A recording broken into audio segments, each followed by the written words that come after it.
എല്ലാവർക്കും നമസ്കാരം. അമേരിക്ക എന്ന് പറയുന്ന രാജ്യത്തിൻ്റെ അമേരിക്കൻ ഡോളർ നിൽക്കുന്നത് തന്നെ നല്ലൊരു പരിധി വരെയും പെട്രോ ഡോളർ വ്യവസ്ഥയിലാണ്. അതിൻ്റെ ഒരു നെടുന്തൂണാണ് ഒപെക് കൺട്രീസ് എന്ന് പറയാം.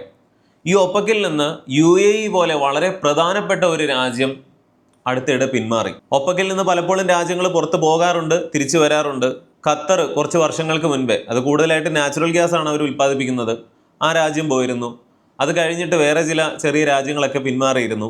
ഇറാനും ഇറാഖും വെനസ്വേലയും ഒക്കെ ഇപ്പോഴും ഒപെക്കിലെ അംഗരാജ്യങ്ങളുമാണ്. എന്നാൽ UAE പോലെ ഒരു പ്രധാന രാജ്യം ഒപെക്കിൽ നിന്ന് പുറത്തു പോകുന്നു. സൗദി അറേബ്യ എന്ന് പറയുന്ന രാജ്യം ചൈനീസ് യുവാനിലൊക്കെ ക്രൂഡ് ഓയിൽ വ്യാപാരങ്ങൾ കൂടുതലായിട്ട് നടത്താൻ ഒരുങ്ങുന്നു. ഭാവിയിൽ ഇന്ത്യൻ രൂപയിൽ പോലും, അതായത് റഷ്യയിൽ നമ്മൾ എന്താണോ കണ്ടത്, ഒരിടയ്ക്ക് ഇറാനിൽ നമ്മൾ എന്താണോ ചെയ്യാൻ പോയത്, അതേപോലെ രൂപയിൽ സൗദി അറേബ്യയിൽ നിന്നൊക്കെ ക്രൂഡ് ഓയിൽ ഇന്ത്യ വാങ്ങുന്ന കാര്യം ഒന്ന് ഓർത്ത് നോക്കുക.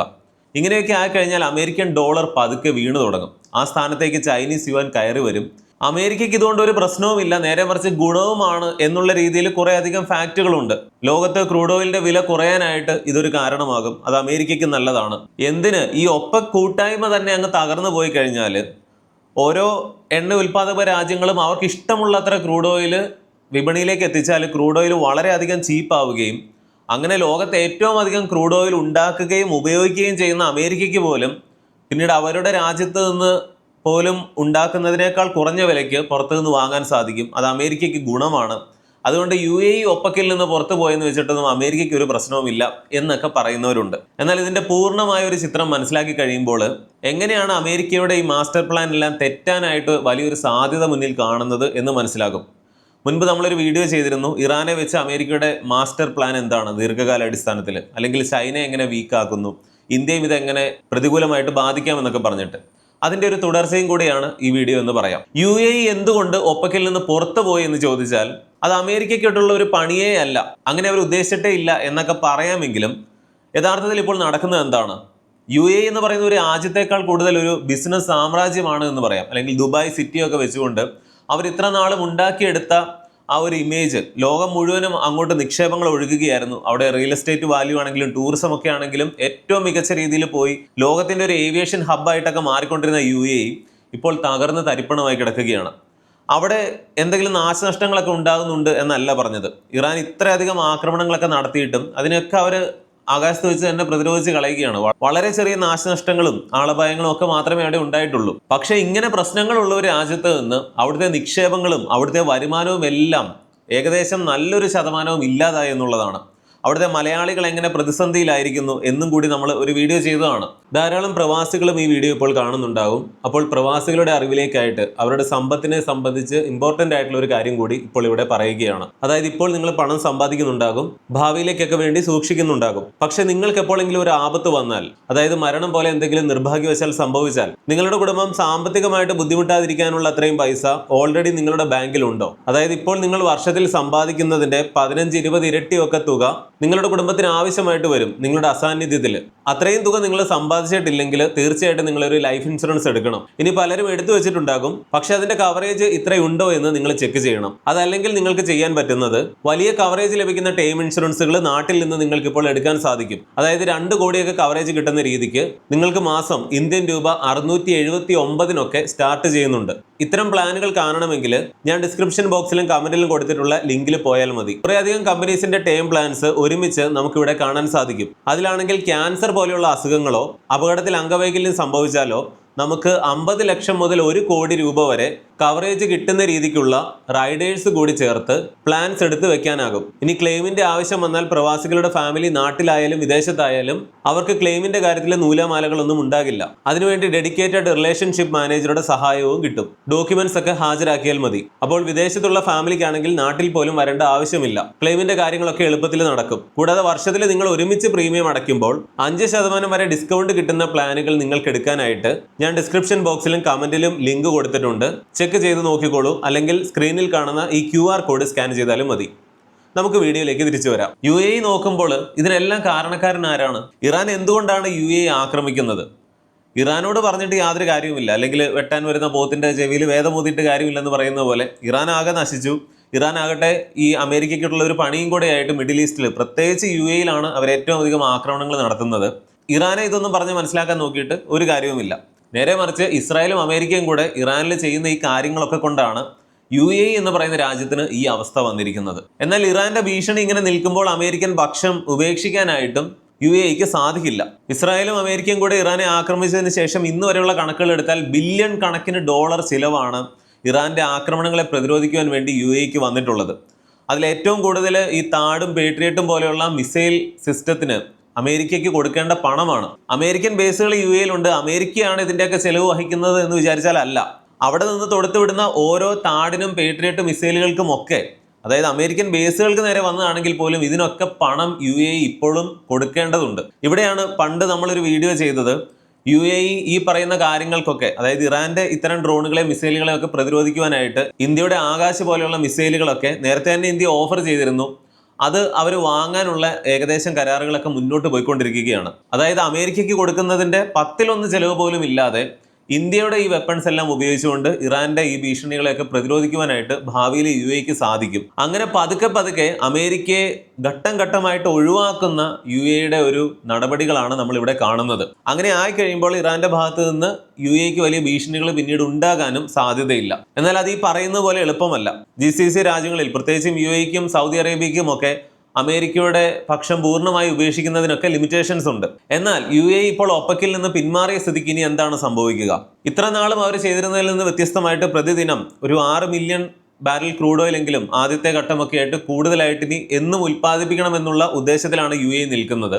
UAE അങ്ങനെ ഉൽപ്പാദനം കൂട്ടിയാലും അതുമൂലമുള്ള ഒരു ക്രൂഡ് ഓയിലിന്റെ വിലക്കുറവ് വരണമെങ്കിൽ ആഴ്ചകളും മാസങ്ങളും ഒക്കെ എടുത്തേക്കും. പക്ഷേ ഇവിടുത്തെ സാഹചര്യം ഇതാണ്, UAE ഒപ്പക്കിൽ നിന്ന് പുറത്തു പോയെങ്കിലും നിലവിൽ അവർക്ക് പ്രത്യേകിച്ച് കൂടുതലായിട്ട് ഒന്നും ചെയ്യാനായിട്ട് സാധിക്കില്ല. കാരണം ഹോർമൂസിലെ പ്രതിസന്ധി അതുപോലെ തന്നെ നിൽക്കുകയാണ്.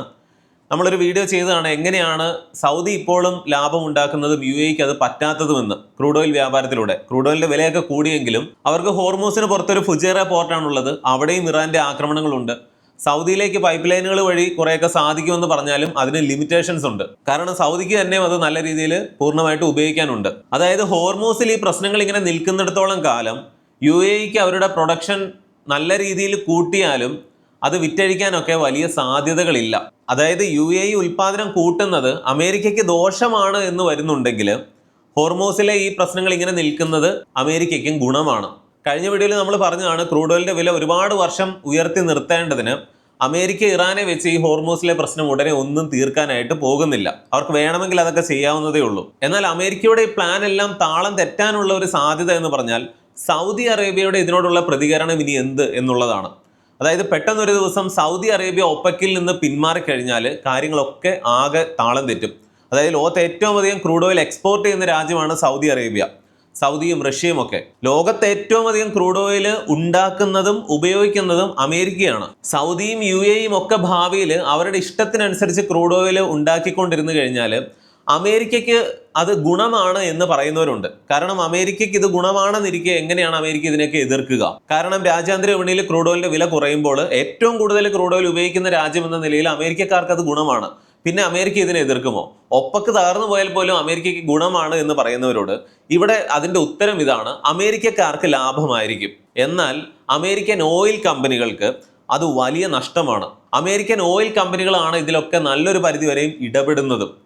അതായത് ഈ ഒരു ചിത്രം നോക്കുക, ലോകത്ത് പല ക്രൂഡ് ഓയിൽ എണ്ണ കമ്പനികളുമൊക്കെ ഓരോ ഗവൺമെൻറ്റുകളുടെ അണ്ടറിലാണെങ്കിൽ നല്ലൊരു ഭാഗം പ്രൈവറ്റ് ആയിട്ടുണ്ട്. അതിൽ ഭൂരിഭാഗവും അമേരിക്കൻ കമ്പനികളാണ്. ഈ അമേരിക്കൻ കമ്പനികൾക്ക് ക്രൂഡ് ഓയിലിൻ്റെ വില കൂടി നിൽക്കുന്നത് തന്നെയാണ് ലാഭം. അമേരിക്ക എന്ന് പറയുന്ന രാജ്യത്തിനും അവിടുത്തെ ജനങ്ങൾക്കും അതൊക്കെ ഗുണമായിരിക്കും. എന്നാൽ ഓയിൽ കമ്പനികൾക്ക് അത് ദോഷമാണ്. അതുകൊണ്ട് തന്നെ ഒപ്പക്ക് തകർന്നാലോ അല്ലെങ്കിൽ UAE ഇപ്പോൾ ഒപ്പക്കിൽ നിന്ന് പുറത്തു പോയിട്ട് ഇഷ്ടംപോലെ ക്രൂഡ് ഓയിൽ ഉൽപ്പാദിപ്പിച്ചാൽ അതിനനുസരിച്ച് ഒരു ചെറിയ വിലക്കുറവ് ഉണ്ടാവും. ഇതെല്ലാം അമേരിക്കൻ ഓയിൽ കമ്പനികൾക്ക് നഷ്ടമാണ്. അമേരിക്ക അഫ്ഗാനിസ്ഥാനിലും ഇറാഖിലും ഒക്കെ ഇടപെട്ടത് അമേരിക്കയ്ക്ക് നഷ്ടമാണ്. എന്നാൽ അമേരിക്കൻ ആയുധ കമ്പനികൾക്കോ അത് ലാഭമാണ്. ഇതേ കാര്യമാണ് ഈ പറയുന്ന എണ്ണയുടെ മേഖലയിലും ഉള്ളത്. എങ്ങനെയാണ് ഈ ഒപ്പക് രാജ്യങ്ങൾ ക്രൂഡ് ഓയിലിന്റെ വില നിയന്ത്രിക്കുന്നത്? ഏറ്റവും കൂടുതൽ ക്രൂഡ് ഓയിൽ എക്സ്പോർട്ട് ചെയ്യുന്ന സൗദി അറേബ്യ ഉൾപ്പെടെയുള്ള രാജ്യങ്ങളൊക്കെ അവർ തീരുമാനിച്ചിട്ടാണ് ഒരു ദിവസം എത്ര ബാരൽ ക്രൂഡ് ഓയിൽ ഉൽപ്പാദിപ്പിക്കണമെന്ന് അവർ നിശ്ചയിക്കുന്നത്. ഒരു ഉദാഹരണം പറഞ്ഞു കഴിഞ്ഞാൽ, ലോക്ക്ഡൗണിൻ്റെ സമയത്ത് ക്രൂഡ് ഓയിലിന് നെഗറ്റീവ് വാല്യൂവിലേക്ക് പോയിരുന്നു. അതായത് നിങ്ങൾ കേട്ടാൽ വിശ്വസിക്കില്ല, പലരും ഓർക്കുന്നുണ്ടാവും, അമേരിക്കയിലൊക്കെ അല്ലെങ്കിൽ ലോകത്തെമ്പാടും ഓയിൽ റിസർവുകൾ നിറഞ്ഞു, ക്രൂഡ് ഓയിലിൻ്റെ വില നെഗറ്റീവിലേക്ക് പോയി, അമേരിക്കയിൽ ഒരു സമയത്ത് ക്രൂഡ് ഓയിൽ വാങ്ങുന്നവർക്ക് അങ്ങോട്ട് പണം കൊടുക്കേണ്ട ഒരവസ്ഥയിലേക്ക് ഓയിൽ കമ്പനികൾ വന്നിരുന്നു. ഇത് സംഭവിച്ച കാര്യമാണ്. ഇതെങ്ങനെയാണ് സംഭവിച്ചത്? ലോക്ക്ഡൗണിൻ്റെ സമയമായപ്പോഴേക്കും വാഹനങ്ങൾ ഓടാതെയായി, ക്രൂഡ് ഓയിലിൻ്റെ ആവശ്യം കുറഞ്ഞു, അതനുസരിച്ച് വിലയും കുറഞ്ഞുകൊണ്ടിരുന്നു. സൗദി അറേബ്യ റഷ്യയോട് പറഞ്ഞു ക്രൂഡ് ഓയിലിൻ്റെ പ്രൊഡക്ഷൻ കുറയ്ക്കാൻ, ഒപെക് രാജ്യങ്ങളൊക്കെ ചെയ്യുന്നത് പോലെ, കാരണം വില പിടിച്ചു നിർത്താൻ വേണ്ടി. റഷ്യ കേട്ടില്ല. അതിനൊരു പണിയായിട്ട് സൗദി അറേബ്യ പറഞ്ഞത്, നിങ്ങളെക്കാൾ നന്നായിട്ട് വില കുറഞ്ഞാലും ഞങ്ങൾക്ക് പിടിച്ചു നിൽക്കാൻ പറ്റും, അതുകൊണ്ട് നിങ്ങളെ ഉൽപ്പാദനം കുറയ്ക്കുന്നില്ലെങ്കിൽ ഒരു കാര്യം ചെയ്തേക്ക്, ഞങ്ങളും ഇതുപോലെ തന്നെ പ്രൊഡക്ഷൻ അങ്ങ് കൂട്ടാൻ പോവുകയാണെന്ന് പറഞ്ഞിട്ട് ക്രൂഡ് ഓയിലിന് ഓൾറെഡി ഡിമാൻഡ് ഇല്ലാത്ത ആ ലോക്ക്ഡൗണിൻ്റെ സമയത്ത് സൗദി അറേബ്യയും മറ്റ് രാജ്യങ്ങളുമൊക്കെ വളരെ അധികമായിട്ട് ക്രൂഡ് ഓയിൽ വിപണിയിലേക്ക് എത്തിച്ചു. അതിൻ്റെ റിസൾട്ടായിട്ട് ഓൾറെഡി വില ഇല്ലാതിരുന്ന ക്രൂഡ് ഓയിലിൻ്റെ വില പിന്നെയും താഴേക്ക് പോയി. അമേരിക്കയിൽ അത് നെഗറ്റീവിലേക്ക് എത്തി. അതായത് ക്രൂഡ് ഓയിലിന് വില ഇല്ലാതിരുന്ന ഒരവസ്ഥ പോലും അന്ന് വന്നു. അമേരിക്കയാണ് അത് ഏറ്റവും അധികം ബാധിച്ചത്. അമേരിക്കയിലെ ഷെയിൽ ഓയിലിൻ്റെ കാര്യമാണ് ഈ പറഞ്ഞത്.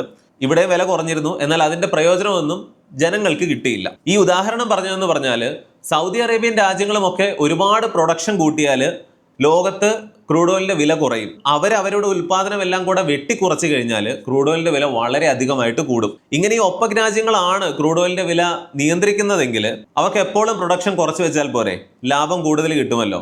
അവിടെയാണ് ഈ അമേരിക്കയുടെ മറ്റുമൊക്കെ താല്പര്യങ്ങളുള്ളത്. ഇതെല്ലാം ഒരു അണ്ടർസ്റ്റാൻഡിങ്ങിലാണ് പോകുന്നത്. അപ്പോൾ അതിൽ നിന്നാണ് പണ്ട് ഖത്തറും ഇപ്പോൾ UAEയും ഒക്കെ പുറത്തു പോകുന്നത്. സൗദിയും കൂടെ ഒപെക്കിൽ നിന്നൊക്കെ പുറത്തു പോയി അവർ ഓരോരുത്തരും വിപണിയിലെ മത്സരം അനുസരിച്ച് പ്രൊഡക്ഷൻ കൂട്ടിക്കൊണ്ടിരുന്നാൽ ഭാവിയിൽ ക്രൂഡ് ഓയിലിന്റെ വില വല്ലാതെ കുറഞ്ഞു പോകും. അത് ലോകം മുഴുവനും നല്ലതായിരിക്കും, അമേരിക്കയിലെ ജനങ്ങൾക്ക് നല്ലതായിരിക്കും, എന്നാൽ ഓയിൽ കമ്പനികൾക്ക് നഷ്ടമായിരിക്കും. എല്ലാവരും പ്രൊഡക്ഷൻ കൂട്ടിയാൽ ഈ പറയുന്ന സൗദിക്കും UAEക്കും ഒക്കെ നഷ്ടമായിരിക്കും. കാരണം ക്രൂഡ് ഓയിലിന്റെ വിലയും കുറഞ്ഞുകൊണ്ടിരിക്കുകയാണ്. ഇവിടെയൊക്കെ മനസ്സിലാക്കേണ്ടത് ഓയിൽ കമ്പനികളുടെ നല്ല ഇടപെടലുകൾ ജിയോ പൊളിറ്റിക്സിലുണ്ട്. ഇതെല്ലാം കോൺസ്പിറസി ആണ് എന്ന് പറഞ്ഞാൽ പോലും ലോക്ക്ഡൌണിന് ശേഷം ക്രൂഡ് ഓയിലിന്റെ വില കുറഞ്ഞപ്പോൾ ഈ പറഞ്ഞതുപോലെ അമേരിക്കയിൽ ക്രൂഡ് ഓയിലിന് നെഗറ്റീവ് വാല്യൂയിലേക്ക് എത്തുന്നു. അതിനുശേഷം ക്രൂഡ് ഓയിലിന്റെ വില പഴയ അവസ്ഥയിലേക്ക് എത്തുന്നു. പിന്നെയും ഒന്ന് വില കൂട്ടാനായിട്ടുള്ള ഒരു കാര്യമായിട്ടാണ് ഉക്രൈനിലെ പ്രശ്നങ്ങൾ തുടങ്ങുന്നത്. അന്ന് മുതൽ നാച്ചുറൽ ഗ്യാസിനും ക്രൂഡ് ഓയിലിനും ഒക്കെ വളരെ അധികമായിട്ട് പിന്നെയും വില കൂടി. ഇപ്പോൾ ഈ EV യുഗത്തിൽ ഭാവിയിൽ ക്രൂഡ് ഓയിലിന്റെ ആവശ്യം ഉണ്ടാകില്ല എന്നൊക്കെ പറഞ്ഞ് നമ്മളൊരു വീഡിയോ ചെയ്തതാണ്. അതായത് ഇനി ഭാവിയിൽ ക്രൂഡ് ഓയിലിന് അധികം ആയുസ് ഉണ്ടാവില്ല. വീണ്ടും പരമാവധി ലാഭം വളരെ പെട്ടെന്ന് ഉണ്ടാക്കാൻ വേണ്ടിയിട്ട്, അതായത് സമയം തീരാൻ പോവുകയാണ്. അപ്പോഴാണ് ഈ ഇറാനിലെ പ്രശ്നങ്ങൾ വരുന്നത്, ഹോർമൂസ് പ്രതിസന്ധി വരുന്നത്. ഇതിൻ്റെ എല്ലാം പുറകിൽ കൃത്യമായ ഓരോ പ്ലാനിങ്ങുകൾ നടക്കുന്നുണ്ട്.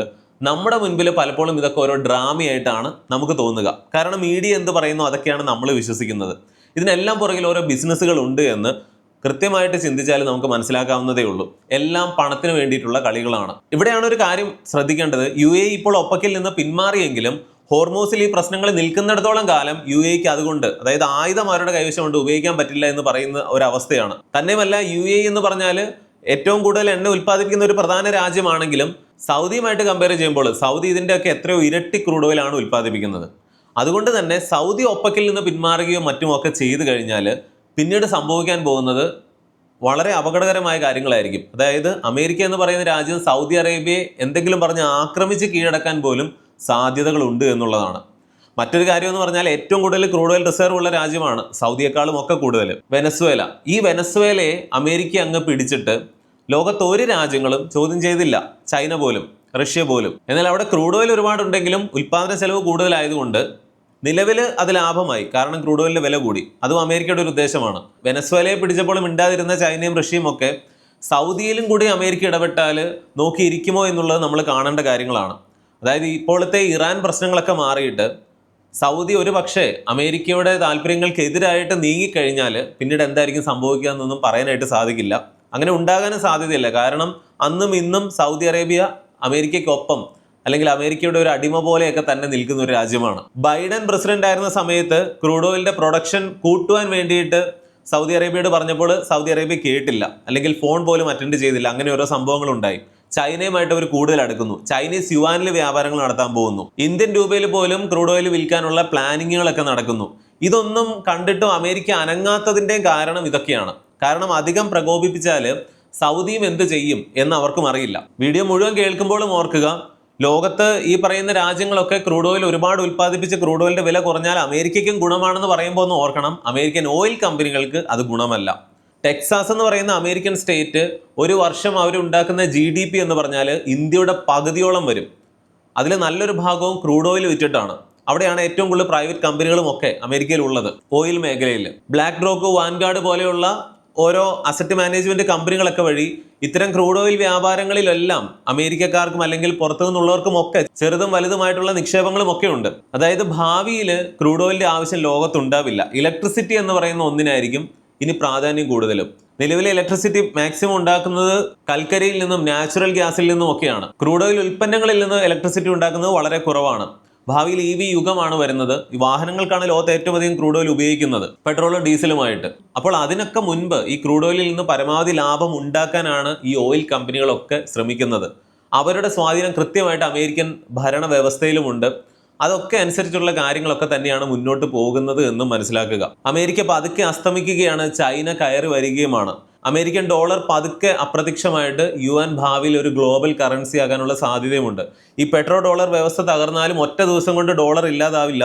കാരണം ഷിപ്പിംഗ്, ഇൻഷുറൻസ് ഇതുപോലെയുള്ള ഓയിൽ മേഖലകളും ഒക്കെ ഭൂരിഭാഗവും ഡോളറിൽ തന്നെയാണ് ഇപ്പോഴും നടത്തുന്നത്. എന്നാൽ ഇതെല്ലാം കാലം മാറി വരുന്നതിന്റെ ലക്ഷണങ്ങളും കൂടെയാണ്. പണ്ട് എങ്ങനെയാണ് ഗ്രേറ്റ് ബ്രിട്ടൻ തകർന്നു പോയിട്ട് പിന്നീട് അമേരിക്ക ലോക പോലീസായിട്ട് വന്നത്, അതുപോലെ തന്നെ അമേരിക്ക എന്ന് പറഞ്ഞാൽ അണയാൻ പോകുന്ന ഒരു തീ ആളിക്കത്തുമെന്ന് പറയാവുന്നത് പോലെ അവർ ചെയ്യുന്ന കാര്യങ്ങളാണ് ഇപ്പോൾ നമ്മൾ ഇറാനിലും ഒക്കെ കാണുന്നത്. ഹോർമൂസിൽ അവരുണ്ടാക്കുന്ന പ്രശ്നങ്ങളാണെങ്കിലും ദീർഘകാല അടിസ്ഥാനത്തിൽ അത് ചൈനയും ഇന്ത്യയും ഒക്കെയാണ് വീക്കാക്കുക എന്ന് പറഞ്ഞുകൊണ്ട് നമ്മളൊരു വീഡിയോയും ചെയ്തതാണ്.